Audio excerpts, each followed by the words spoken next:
Guys, welcome to the J. Scott Outdoors podcast. As you know, my good friend Jason Hairston, the founder of KUIU Ultralight Hunting, has passed away within a matter of days ago.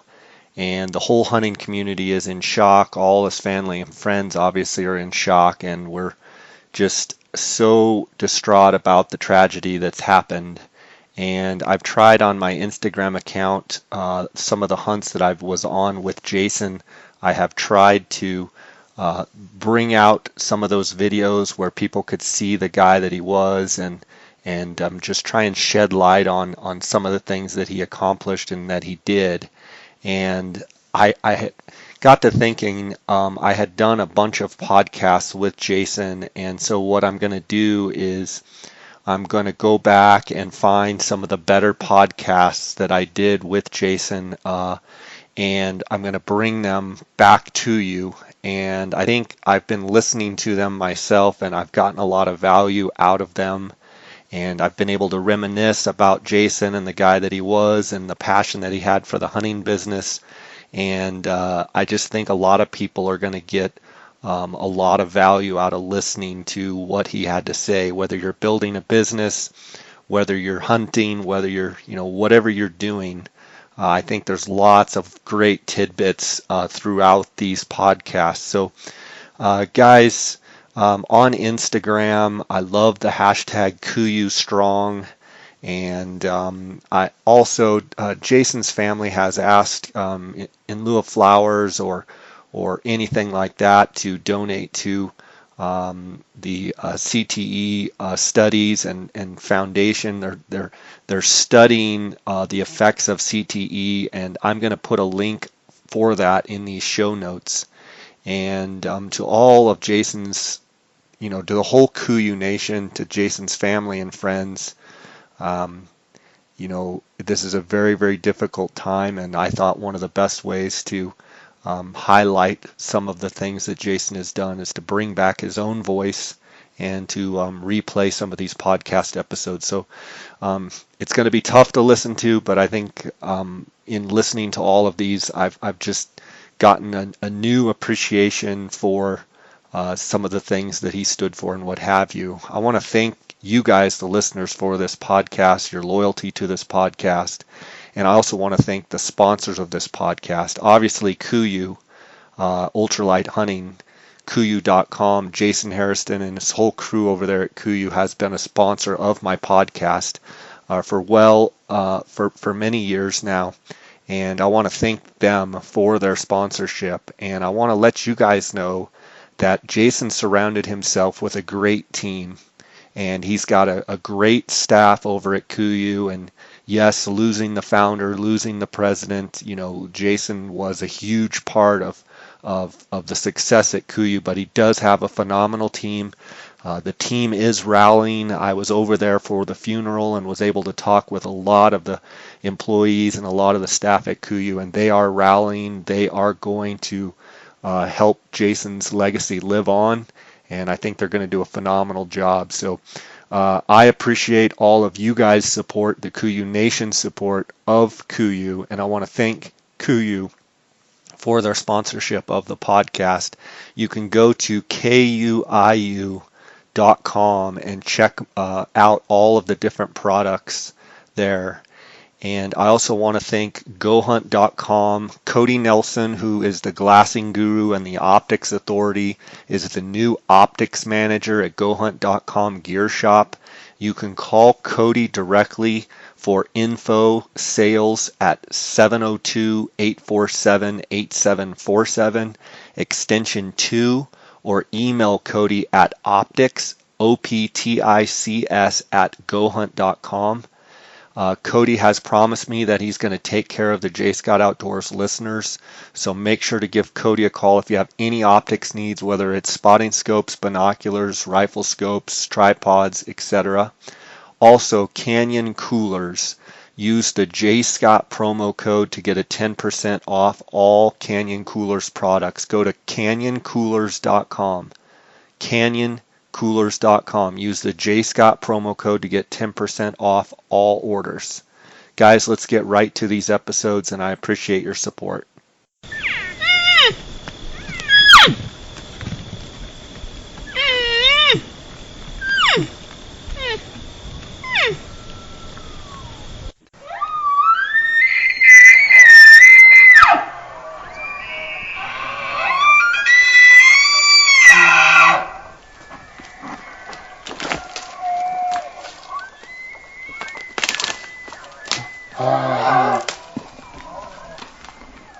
This is the J. Scott Outdoors podcast on Western big game hunting and fishing, brought to you by GoHunt.com Insider. Research faster, hunt more. Go to GoHunt.com/insider and join today. I'm your host, Jay Scott, and I live and breathe hunting and fishing, spending half the year in the field experiencing God's creation. I hope you'll enjoy hearing about our adventures. Welcome to the J. Scott Outdoors podcast. Today we have Jason Hairston of Kuyu, and Jason and I have been fortunate. I've shared some hunts with Jason, and I love Kuyu gear. I've been wearing it for years, and it's always a pleasure and nice to talk to Jason about just life and talk to him about his hunts and his, obviously his brand. Kuyu is something Dara and I believe in.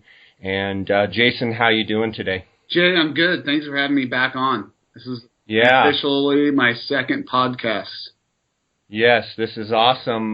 We got great reviews on your first episode, and I'm looking forward to talking to you today about Kuyu and how things are going.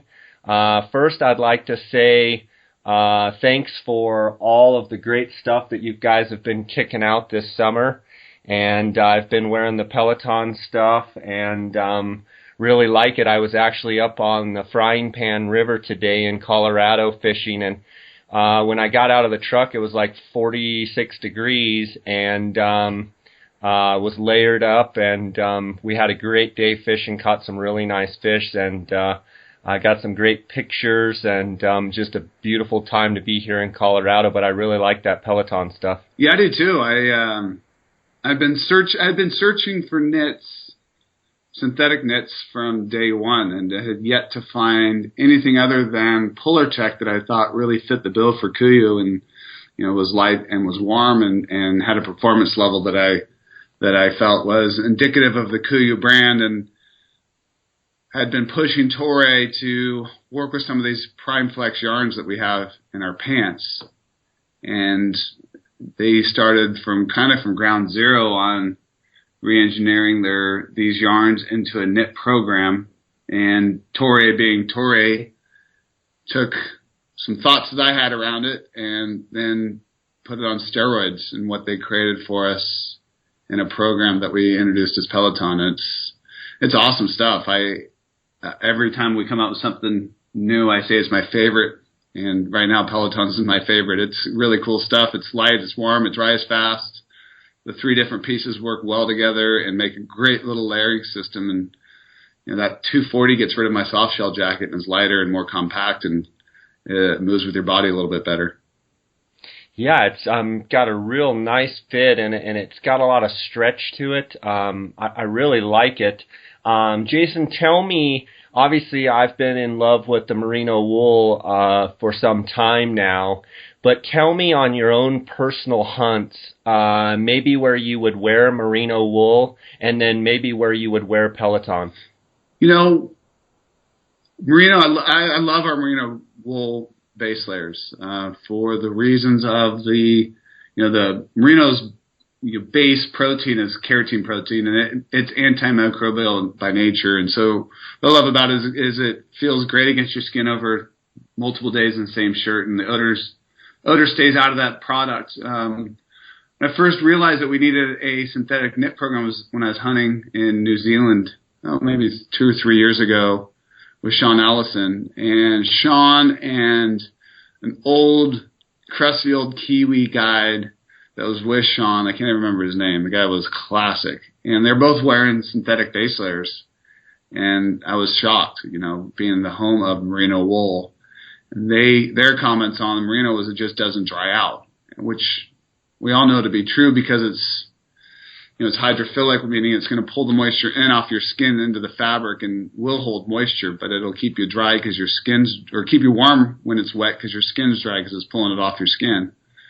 And it got me thinking that, maybe we need to revisit, synthetic knit program. And that's kind of what sparked my interest in it and why I went to Toray and talked to them about a knit program for us. And so on hunts that have a lot of moisture and you're not going to be able to dry stuff out, I recommend synthetics. You just need to plan accordingly because you're not going to be able to probably get, 10 days out of the same synthetic shirt without wanting to change it.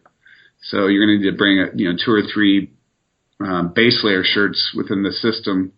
Or on shorter trips, where you're going to have your car camping, and you have the ability to bring multiple base layer sets to change out, then you might want to think about synthetics. Synthetics, what I like about them is they're durable. They dry really, really fast. And for a lot of us, they're a little bit more comfortable against the skin than a merino wool. And so there's certain situations I just like synthetics. I'm going up tomorrow for the opening weekend of Blacktail season here on the coast in California. And I will wear Peloton against my skin because it's a short weekend hunt. Now, will you go with the Tiburon pants in that setup, or Tiburon shorts with the Peloton synthetic top, or what will your setup be for that hunt? Because I know it's probably very hot. Yeah, it's supposed to be up in the 90s this week, which is actually cool for the opening weekend of California archery season. So I started testing Tiburon in this season, and it's the perfect pant for these summer hunts. And so I'll be wearing that pants and then just a Peloton short sleeve and long sleeve over the top of it. And when it gets hot, I'll pop off the long sleeve and just, usually on the hike out is when I'll get down to just the short sleeve base layer. But you don't need much. And then I'll put probably the Peloton 240 in my backpack for I'm sitting up on a ridge. Sometimes in the mornings you can get the breeze off the ocean, and it can get actually quite cold. But it doesn't stay cold for long and ends up being 100 degrees sometimes in these canyons when you're hiking out. So you get a quite a wide range of conditions up there. On those blacktail hunts, you really enjoy those hunts, and I know you kind of cut your teeth on those. Will you be going? Is it archery hunting? Will you be going with the bow, or what's your weapon of choice? Yeah, I'm going to be hunting this weekend. I'm taking my dad. It's kind of a tradition I have with him, and I'm taking my son. So it's going to be 3 generations of us. And That's scary. Yeah, it is, isn't it? We're all carrying longbows this weekend. Awesome. Yeah. Awesome. Now, on that setup, can you also shoot a pig? How does California work as far as their bag limit? Yeah, you can shoot 2 deer. So we've got 2 tags, which is amazing for a lot of you to think about. It opens the second weekend in July every year at Blacktail archery season. That's the A zone. There's other zones, but the A zone season starts second weekend in July. And we'll have hog tags in our pockets as well. So if we see hogs, we can stalk those and hunt those as well as blacktails. It makes it for an awesome hunt. The downside of the hunt is it can be incredibly hot. And blacktails, unless you're hunting on a ranch that just has them all over the place and they're not hunted, can be incredibly hard to kill with a bow, especially with a stick bow.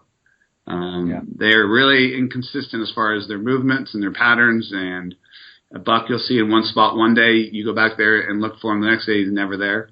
A lot of times we'll hunt an area and not see the same buck twice in a season. So they can be just a challenge to try to figure out and kill. And Jason, the terrain you're hunting obviously is coastal, mountainous, but I would assume like the grass and such, it's dried out, right? It's yellow and dried out this time of year? Yeah, we're hunting in some pretty steep oak canyons.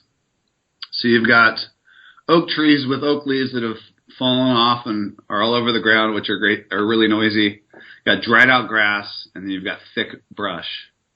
So it makes it really, really challenging. You got to kind of have a deer in a perfect setup to get in close and get a good shot on them. Will it be spot and stalk or sit and wait, or what kind of style of hunting is that? Sitting over water is the best way to kill these things. I'm way too impatient to do it. You'd rather chase them off through the briars. I would. I like to cover ground, and I like to glass and spot and stalk. There's some awesome water holes and seeps on this ranch because there's not a lot of water, so the deer get really concentrated on certain water spots. And I told myself this year it was going to be different. I was going to go in and set up tree stands and trail cams, which I bought and have sitting in my basement of my house, and never installed them because decided I'm going to spot and stock again this year. Nice. That sounds like a lot of fun. It is fun. Yeah. Now, how far roughly is that from Dixon, where the KUIU headquarters are? The place I'm hunting's a little less. It's about an hour and a half, so it's not far. There's a public area that's about an hour from our place. That's if you do a lot of homework, you can find some deer in there. I've joined at what we call a Blacktail deer club, which are pretty common around here, and you get a lease for the deer season. And we have about 10 other members. Most of them are rifle hunters, so we'll be the only archery hunters there for this season. And yeah, it's great. You can see between 10 and $20 on an average weekend, and maybe one or two that are in that Pope and Young range. Awesome. I assume with it being as tough of conditions as it is, if you get a chance at a buck, you're going to let her rip, or do you be selective on this hunt? Typically this weekend I'm just trying to get my dad a shot. Uh-huh. And then I've got the rest of the season because it's so close. He lives down in Southern California, so I take him out opening weekend and try to get him a deer. And if we get him one, great, then I'll hunt. Otherwise, I'm just trying to set him up on stalks. That's cool. Shifting gears a little bit, I recently got the Tiburon shorts, and I got 2 in solid colors, and I've been wearing them fishing. I've been wearing them rowing in my boat while taking friends out fishing in the raft, and actually been wearing them to dinner a lot and stuff in the evenings, and just really love those shorts. My wife's like, man, do you want me to throw away your other shorts? And because it seems like all you wear. And I said, well, they're just so comfortable. Tell me the principle and the logic behind the Tiburon and the air dock technology, and how all of that works with the warm season hunts. Yeah, it's a really unique fabric in the sense that it's light and quiet and durable, and then by construction, as you know, it has these. It's the reason they have the name is these small micro dots that run, up, vertically and horizontally, that give it kind of like a ripstop look to the fabric. But it's actually openings in the fabric to allow air to pass through. And it was originally created by Toray for the Japanese Olympians in Beijing as a fabric that they can make jerseys out of for like their soccer team and other Olympic athletes that would maximize breathability through the fabric that was still durable enough to not just get torn apart like a real lightweight fabric. And I've looked at a lot of the lightweight fabrics from like Ex Officio and some of the other companies that make some really lightweight fabrics for fly fishing. And they are lightweight, but they still don't let air travel through it very easily, especially if you put DWR on it. So, yeah, they're light, but they still don't solve the problem of airflow. There are some meshes out there that work, but the problem with the lightweight meshes is you just tear them up going through brush or hunting. This is kind of the best of both worlds. You get airflow, you get quiet, you get enough durability out of a lightweight fabric. And it's like, it's the perfect hot weather fabric. I first tested, I was amazed because I took them into the California Blacktail season, which if you've hunted that country, I think you have, Jay, there's a lot of brush, and I busted brush with them and then slipped and fell and some pretty tough, nasty stuff. And they withstood everything I threw at it through an entire season of blacktail hunting, and realized that it was a fabric we could use, and we put it in the line, and the response to it's been outstanding. There's absolutely nothing like it in the world for a hot weather system. Yeah, I can't wait to wear them for archery elk season. To me, the attack pant has been, just one of my favorites for years. But I think I'm going to roll the Tiburon on the archery elk seasons because, in Arizona we can have, lows in the 40s, say in the mornings, but, a lot of times in the afternoons it'll hit up into the 80s. And I think that's going to be a new addition for me on my pants. I may run some of the other pants, the Chinook maybe, but overall, I think the Tiburon's going to be a perfect fit for me for those archery elk seasons. I wanted to bounce back to something and talk about Toray. If other manufacturers say, competitors were to use Toray, it's my impression from what you've told me before that they would actually be priced out of the market, meaning that because of the great stuff that Toray makes and the cost that it costs you, if your competitor were to use it, they would have to charge twice as much. Can you talk to me a little bit about that scenario? Yeah, I think it's a great question that comes up, and I think some of the people that challenge KUIU, whether it's competitors or naysayers, try to challenge us on our pricing and the validity of our pricing and our margins. I found Toray when I was developing products and running as CEO of Sitka, and realized quickly how amazing these fabrics were in performance and technology and weight.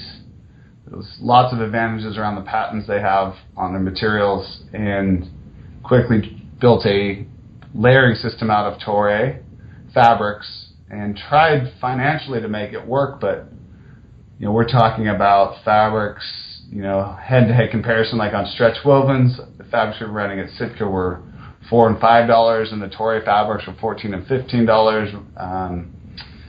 For example, soft shells, $6 to $7 we were buying and running at Sitka at the time.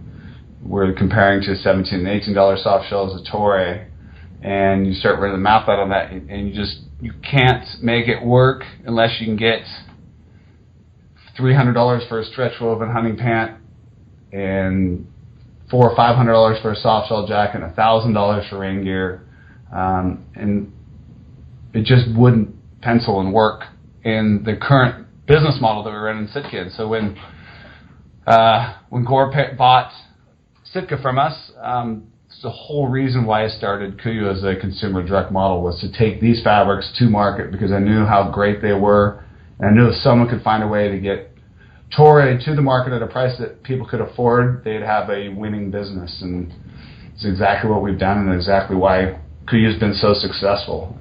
Further, it's allowed us to work with materials like carbon fiber for our packs, new yarn, merino wool from the Merino company, and small little detail stuff like Batard's leather in our gloves. It's incredibly expensive, but we can afford to take it to market, and it makes all the products are made very special. They're lighter, they perform better, last longer, and at a price that is competitive or less than our competition can take to market with lesser materials. And so the reality is truly the materials that are in the KUIU products, a lot of the KUIU products, are such that none of the other competitors can compare in quality. And so you truly can say without a shadow of a doubt that the quality of materials is way better. It's substantially better.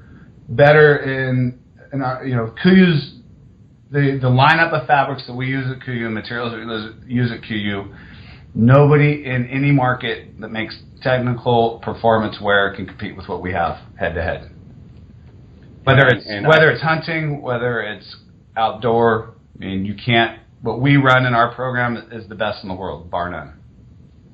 Speaking of the world, Jason, I noticed that you started a showroom in Europe. Talk to me a little bit about the progression of your thought process in jumping over to Europe, and maybe give us a little bit of an idea how that launch went. I know I believe you went over to Europe for the launch. Talk to me a little bit about that. Yeah, our European business, which is not by plan but by demand, forced us to put somebody on the ground in Europe to help with European customers with questions, with import questions, with customer service questions. And then we thought, if the demand has been there, if we had actually had somebody there to help drive the business, could we grow it? And we had been approached by a gentleman in Spain, Jorge, and who offered to come to work for us part-time. We offered him a part-time position last September. He quickly helped grow our business through brand awareness, consolidating orders, and working with European customers. And then we brought him on full time at the first of the year and opened an office in northern Spain. And then he got the opportunity through a relationship he had to open up a showroom at a really interesting location in the town of Los Ibanez, about an hour out of Madrid. And it gives us the opportunity to have our entire line of equipment and gear in a location in Europe so people can come and see it, touch it, and feel it in a way to help continue to expand and grow our brand, with the ultimate goal to have a distribution in place a year from now to handle all of our European orders and support the growing European business. And I went over for the grand opening and was just totally blown away with the response of the European customers to the Kuyu brand. We had an invitation-only event, and there was well over 100 people there with other people that just came that weren't invited, that wanted to be part of it. And we had a couple magazines there covering it, a couple newspapers, 2 television stations. The mayor of the town was there to meet, and we did the opening, and it was just an amazing event. And they were very gracious and excited and complimentary of Kuyu and the fact that we'd be there to support their country and the European market with our products and our brand. It was exciting to see. It's, the European market's very different as far as the clothes that they wear hunting, but they're starting to really come around to understand the advantages to technical hunting apparel and are very interested in what Kuyu is. And I think there's a really upside to that market that hasn't been tapped yet. I think one of the things that jumps out to me, having been to Europe several times and knowing how Europeans are pretty discriminatory as far as with their gear. I mean, they have some great manufacturers over there, and I know that Kuyu, just when talking to you at other times, you said you have a strong showing in Europe, and I think that speaks volumes for Kuyu because maybe you can elaborate on the Europeans have very high quality products. They do, but it's a kind of a what I call traditional style of clothing. It's a lot of wools and big heavy parkas and just a different style and approach to hunting apparel. Well, I guess I'm thinking of like the high-end ski stuff. It seems like a lot of the great ski clothing is made in Europe, and I know, having gone into shops in Austria and Germany and Switzerland and some of those places, that they've got some pretty high-end technical skiing type gear, so I know that they're prone to want to use high quality gear. They have it. Absolutely, they have it in their ski wear. They have it in their outdoor gear. They just haven't had it in hunting gear, which is surprising to me as well. And because Toray, the majority of their business is the European ski market, because they'll pay $1,000 or $2,000 or $3,000 for a ski jacket. That's where Toray does the bulk of their business. Jason, while we're on that subject, and you had mentioned naysayer, here at the J. Scott Outdoors podcast, we very rarely like to focus on anything negative. But if you had a critic out there that says, hey, you've got back orders and such, why would you be starting in Europe? Can you talk a little bit about just how hard it is to engineer and run a company that is as fast at growing as Kuyu, and some of the hurdles and struggles that you come, I know you forecast out, and the public out there, the customer just seems to always amaze you. Talk a little bit about how that dynamic is working. Well, you have to put a plan in place, and you have to put a plan in place for growth and infrastructure for the growth for the future. And whether that's a financial plan, whether that's an organizational plan, or an infrastructure plan. And Europe was part of our infrastructure plan, with a growing demand for the European customer. Whether we had inventory or not, we needed to put somebody there just to assist those customers.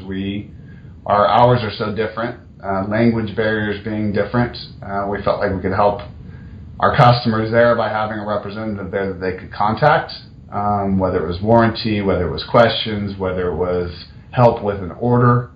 And that was the initial start of the European office. We're going to be doing the same thing in the South Pacific, in New Zealand and Australia as well, to help our customers there.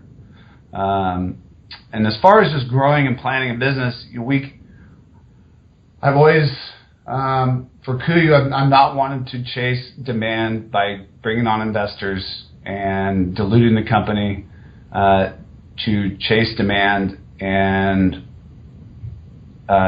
change the ownership structure of this business to do it.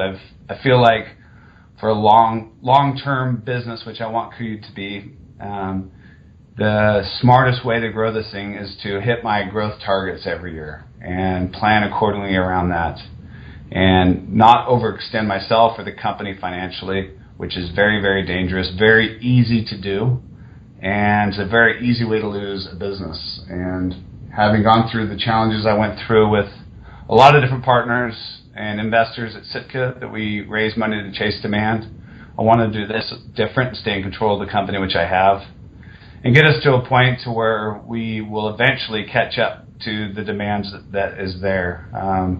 I started this off as a consumer direct online only brand, expecting much slower growth obviously than what we have. I'll take the growth that we've been able to achieve, which has been well over 100% a year, and we eventually will catch up. I think what's been a challenge for us and for our customers to understand is, hunting's a very seasonal business, and most companies and most brands buy product based on the seasonality of our business and won't have stock 24/7, 365, but plan on bringing in inventory for the hunting season, which really starts. Our hunting season and purchasing doesn't start until mid to late July, August through the end of the year. And so you're usually low in inventory coming out of Christmas all the way through until June and July, when your inventory starts coming in for the season. And you'll be bringing much larger orders throughout the rest of the year. Where we get beat up quite a bit is in the off season, and guys that want to be able to purchase it in January, February, or March, and then upset that they can't get it then. It's like going into a ski shop in May and expecting to be able to get everything that they ski shop would have in December, and then being disappointed and upset that they don't have it in May. But ski season is 6 months away. I'm trying to get on our basics more in stock in those off seasons so that guys can pick stuff up during the off season, but it's a challenge, and it's hard to make those big purchases and plans knowing that you're in the off season, and if we don't sell through it, it puts us in a bigger challenge as a business. So I just have to run it as best I know how to run it, and if we can't meet all the demand, I just hope customers over time can understand that it's the way I have to run this business. It hurts us as much or more than it hurts them when they can't go on, click, and purchase a product. But it's a great question, and it's a challenge one of the challenges of growing a business. Absolutely, and I think you've done a fantastic job, and I think having gone through some of the stuff you have gone through, you're a smart guy, and you know that you want to have control and you want to grow this at the rate that you want to grow it at. So I give you my hats off to you on that. You've done a fantastic job, and the reality is, people that want the product, if they pre-order it and get on the ball and don't wait, they will get their product. And appreciate your answer there. Excited to talk to you about the 8-piece skin-to-shell layering system, the Teton collection.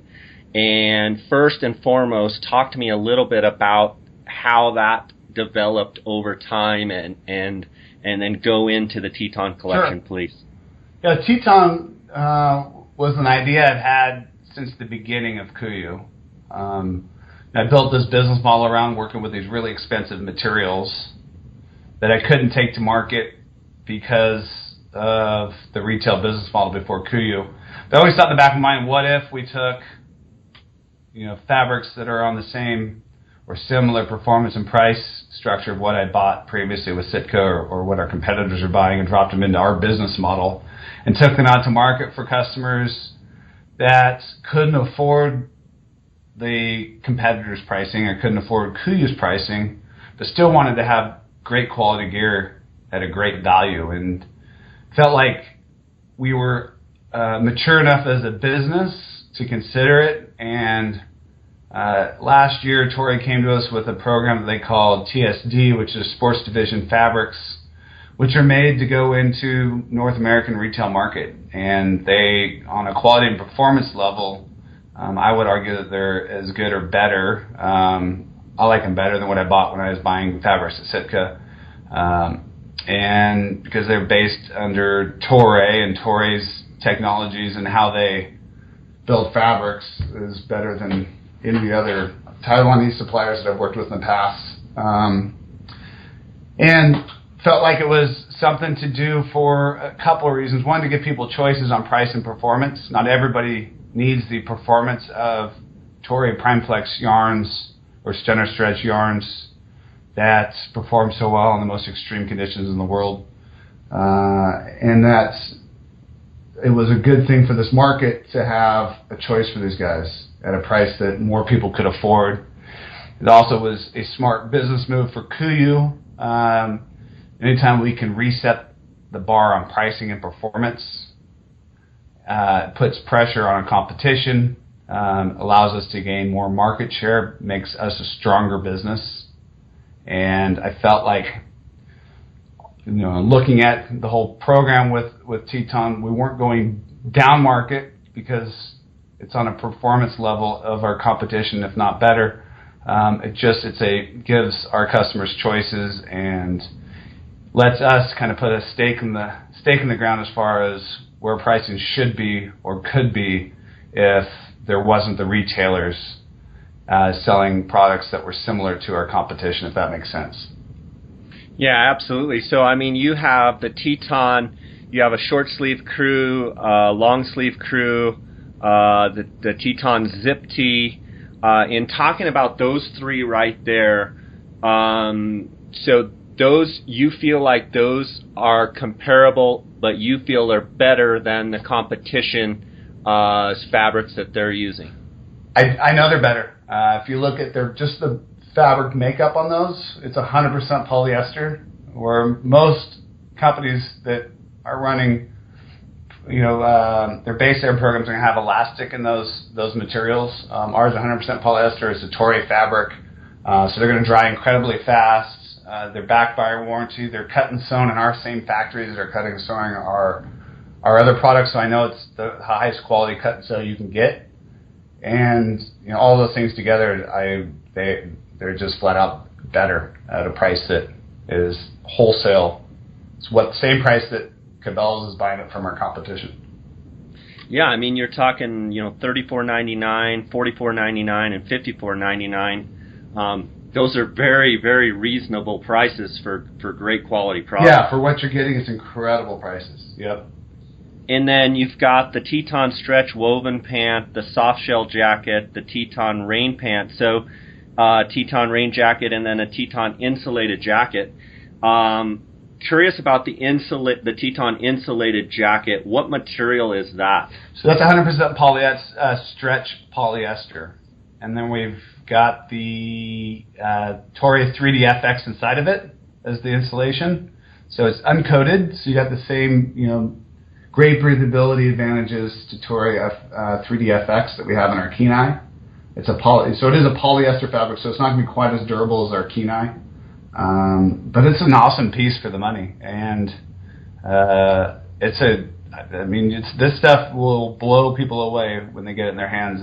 It's at the price that it's at. Because, honestly, when we developed it, we all kind of looked at each other and said, man, this stuff's maybe too good at this point. And from what I understand, the whole kit and caboodle is $750 for a whole system. Now, isn't that crazy? Yeah, it's unheard of. Nope, I know. It's awesome. You could take, I would be and am more than confident to recommend to a guy going on a sheep hunt. It's that good of stuff. That's great. That's great stuff. I want to talk to you a little bit about something that I really have just seen but know nothing about, and that's the KUIU Film Festival 2016. Walk me through exactly what's going on with this.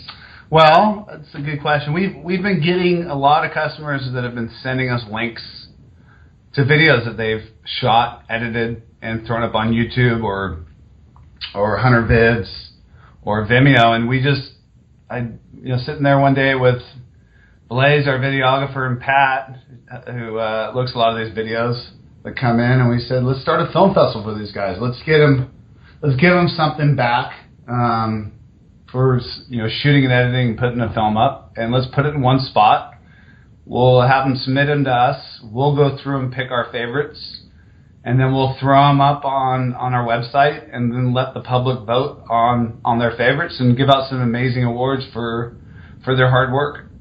And just felt like it was something that selfishly we wanted to show off our customers' work in a place that everyone could look at it and then let them vote.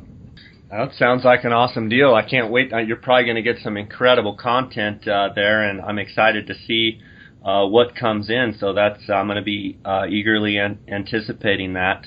I'll be expecting your entry, Jay. Well, I'll do my best.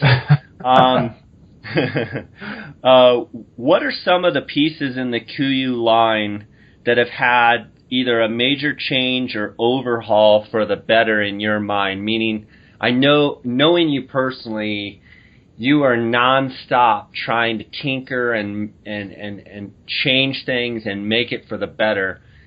Give me some products that that you've made changes to that have made it better. Well, in our rain gear, the change over the last, probably, I'm trying to think when NX came out in the market. Maybe the last 18 months we've been running the NX membrane from Toray, and that's an advancement in waterproof breathable membrane technology that essentially has taken our breathability from 20,000 to over 40,000. Which is literally double our closest competitor. They've increased the stretch and the durability of the membrane, and it's taken our rain gear to a level that makes it so you can literally almost wear it as a soft shell jacket because it has that much breathability and moves moisture out of the product that well. That's been a huge advantage to our product line and how we can make some of the products like our Yukon Pant. We've designed it as an actual pant that I put on at the beginning of a sheep hunt and don't take off until I'm done. And you can wear it as a regular pant because the membrane breathes so well. That's been a huge advancement over the last couple of years. Recent advancements, we made some nice improvements to our two-person tent from year 1 to year 2 in our 2015 Mountain Star 2P. We're able to do a couple adjustments on the venting, some adjustments on the inside. We increased the height of the bathtub floor based on some feedback from customers. We got rid of the one-person Mountain Star and came out with the Ultra Star. Too many guys mentioning that they thought there wasn't, and there really wasn't, a big enough weight difference between the one-person and two-person Mountain Stars. So we went to a single pole design and single wall design on the Ultra Star, and that's been a huge success. I think partly it's because of the weight savings. It went from just under 3 pounds all the way down to 18 ounces, and uses just a single trekking pole to put the tent up. So that's solved some problems for some guys that's looking for a really lightweight one-person solution on a shelter or a tent. And then we've been in the process of designing and making a new rain gear product called Ultra NX, which is the lightest 3-layer hard shell rain system that's ever been created. And that comes out this summer, and that's the jacket weighs 8 ounces, the pant weighs 7 ounces. I saw that, and that just blew me away. Yeah, it's crazy. For guys like yourself, Jay, when you're just never in your rain gear, but you got to carry it for those thunderstorms, you guys will just eat it up. It's got the NX membrane, so it breathes like crazy. It's got a nylon outer fabric, so it's really durable against the thorns stuff that you guys hunted in Arizona. But in your pack, you won't even know it's there. Yeah, so I mean, you'll have 15 ounces for pants and jacket, 8 and 7. Is that what you said? Yeah, it comes in somewhere along those lines. Yeah, it weighs less than our Chugach jacket alone weighs. That is incredible. Packs down to nothing. So we've been able to. I mean, you're looking at some of the stuff we've added to the lineup over the last 2 years, and and looking at as I'm putting together my kit for my upcoming sheep hunt, just always amazed that every year I look at the base weight. That's before optics, food, and the weapon I'm taking, anything along the lines with the weapon like ammo, and it just keeps getting lighter and lighter. I mean, I remember when I first started with KUIU has 18 pounds, and I'm all the way down to under 10 pounds this year. That's fantastic. You actually have some great hunts coming up here. Tell me about some of these hunts that you have. I know you have a sheep hunt coming up here pretty quick. Yeah, I'm getting starting to get ready for a Dall sheep hunt up in the Northwest Territories at Nahanni Butte. That's a 10-day hunt. I also have a mountain caribou tag in my pocket if we happen to find something that's giant. But I'm really excited because this is an area that is getting closed after this year and becoming, I don't know if you've heard about that, but big chunk of the southern end of the McKenzie Mountains, they call it Nahanni Buttes, and that's going we're getting brought into part of the national park that it borders. So we'll be some of the last hunters to ever get to hunt that area, and it has one of the highest density of adult sheep in the world, and has some really good rams, and I'm excited to get a chance to go in there. It's always been on my list of things to do, and fortunate enough to get in the last year before it closes. That's the first, let's say I fly out on the 2nd of August, and I think we start hunting on the 4th, and it's a 10-day hunt. And so I'm excited about that, and it's a backpack style type of hunt. So I'll be able to put all the gear to the test, and we're going to be bringing a couple cameramen to film it. And so hopefully we have a cool little film to enter into our contest. Awesome. Well, I know you, and I know that you like those challenging hunts. We had talked in the previous episode a little bit about your adventurous spirit. Is that spirit totally parallel with the design of the KUIU products? Meaning, is that what's... I'm always curious at what drives you every day to make your product better, because you could rest a little bit and sit back on your haunches and enjoy your success, but it seems as though you're always grinding. Tell me about that part of you and why that is. It's just who I am, I suppose. I'm always looking for ways to improve what we've got, whether it's a seam, whether it's a change in fit, whether it's a change in a fabric or material. Part of it, it's my perfectionism. And then it's the mantra of our business, which is, reducing weight, increasing performance. So whether it's a new material I come across or it's a better way to do a design, because we don't have retailers telling us not to make changes, we can make changes overnight and take it back out to market with a newer, better product. So we do it kind of against the rules and against the grain of what everyone else does in this business, which is design something, sit on it for 4 years, and then redesign it. Yeah, and I think that's directly attributed to why KUIU is such a success. And I think one of the other things, too, that always strikes me is, you're a hunter through and through. And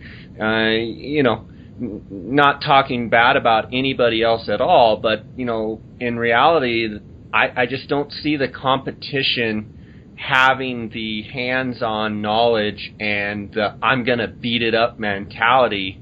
But not only that, you truly love to hunt. This isn't just, you're the face of the company, so you go on a few hunts. You live and breathe it. Yep. It's been part of my DNA. I've been doing it since I was old enough to walk. And it's just who I am, and I absolutely love the bigger, more extreme, mountain-style hunts. I love big backpack hunts that really test your soul, your body, your mind, and your equipment. And then those hunts that let you know what your limits are and what the edges are, and does the same for the gear that we make and build. And after every big sheep hunt, I get done, and I've learned a lot about my equipment and learned a lot about how we can make it even better. I've got a question about your preparation for these hunts. Having been a professional football player, you're obviously a big, strong guy. But how are you preparing for this upcoming Dall sheep hunt? Run me through your workout regimen. Yeah, the biggest thing I do is I never get out of shape. So I train year round. Obviously, I will try to peak my workouts this time of year so that I'm in the best shape of the year in the summer, and that usually includes just ramping up my cardio. Like this month, I started carrying a pack during my workouts, whether it's in the gym on the treadmill, start adding weight to a pack just to get those specific muscles that you can only get wearing a heavy pack. On the weekends, I'll train in the hills this time of year with a pack on. And coming up to before I start specifically training for a hunt, I do a lot of trail running, and then weights in the gym. And I'll do it, like I said, I do it year round. I like the way I feel when I'm exercising and in shape, and it's just a lot easier for me to do that than to try to, all of a sudden get in shape for a hunt. And my biggest challenge is to not overtrain and get myself hurt, which I have a tendency to do a lot. Last year I had an Achilles problem going into my stone sheep hunt because I spent too much time in a heavy pack getting ready for that trip, and got a strain and something in my Achilles. But I ended up making it through the hunt all right. But how is it now? It's fine. It's great. I've been a lot smarter this year going into this sheep hunt and not beating myself up overtraining. So are you a get up early and train in the morning, Jason, or are you a train in the evenings? Kind of what's your schedule? For years I've been a get up early in the morning and train before work. I've set up a little different schedule over the last year, which is I take a 2-hour break in the middle of the day and go train at lunch. And now I've got kids, so I take my kids to school and like to spend time with them in the mornings. So I've adjusted my schedule. They've got older now to do a noontime training regimen, which actually I've gotten to really like because my workouts are better than in the morning. That's awesome. Jason, what would you tell, in conclusion here of our conversation, from a business sense or from, if you could give advice to young people, say, out of high school, in the college age, either going to college or trying to figure out what they're doing, what advice could you give people, or even maybe people that are in their mid 40s, 50s that are searching for something or trying to figure it out? What advice can you give people in as far as business? My biggest recommendation to anybody, whether you're 15 or whether you're 50, is you can never reach your full potential unless you're doing something you're absolutely passionate about. And someone had told me that when I was in my late 20s, and I thought about it for years before I finally went and started Sitka, and then realized exactly what they meant. And that's because when you're passionate about what you're doing and you love what you're doing, it never seems like work, and so you will outwork anybody else that's in the business that you're competing against, because it isn't work, and you can truly realize how successful you can be because you're willing to work on it all the time and you never stop thinking about it, versus punching the clock from 9 to 5 just to make a paycheck. It's night and day. And what I tell young guys is envision that perfect job, that perfect career, and that perfect life, and go do it, because we only get one chance at this thing, and I didn't want to have any regrets, and that's why I started doing what I started doing. But I didn't start till I was 32, and I had absolutely zero experience in this business. I knew nothing about it. I just immersed myself in it from day one and loved it, and learned everything on the fly. I've made every single mistake you could possibly make in business and in this business, but it's how you learn. And I've just stayed stubborn and I'm a really good grinder and have grounded out to where I understand the business and know it really, really well, and I'm really good at it and absolutely love what I do. Well, it's passion, like you said. I mean, if you're passionate about it and follow your dreams and just do what you love, you're going to be good at it. And Jason, I want to thank you again for being on the podcast the second time here. Your first episode was awesome. The second episode was great, awesome too. Just want to thank you for all your success and for the hard charger that you are with Kuyu, and continuing to just push that brand. And wish you the best of success here on your hunt this weekend, and hope you guys get a nice buck, or at least get some shots. But more importantly, you guys get to spend some father-son and some grandson time, and just hope you guys have a great time. Jay, thanks for having me on. It's always a pleasure. It's always good to talk to you and hear your voice, and look forward to next time I get to see you and hang out and hunt. And congratulations on all your success. I'm not surprised that your podcasts have quickly become and created such a following. I really enjoy listening to them. Sounds good, Jason. Thanks a lot, and God bless you, and I'll be chatting at you down the road, okay? All right, buddy. You take care. All right, take care. Bye. All right, bye.